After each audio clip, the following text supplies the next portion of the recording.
লেখাপড়া আন্তরিকভাবে মনোযোগ সহকারে সুন্দরভাবে লেখাপড়া পরিচালনা করতে হবে। আর অভিভাবকবৃন্দ যারা আসছেন তাদের প্রতি আমার বিশেষ অনুরোধ, আপনারা আপনাদের ছেলেদের দিকে খুব গুরুত্বপূর্ণভাবে লক্ষ্য রাখবেন, যাতে করে তারা লেখাপড়ার দিকে মনোযোগ হয় আর লেখাপড়া করার সুযোগ বেশি পায়।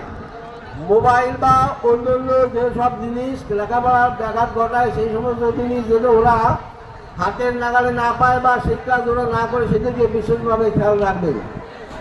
লেখাপড়ার মাধ্যমে তোমরা অবশ্যই নিজেকে, নিজের পরিবারকে, বিদ্যালয়কে, বিশেষ করে দেশকে অনেক উন্নতির দিকে নিয়ে যাবে, এটা আমরা সকলে আশা করি।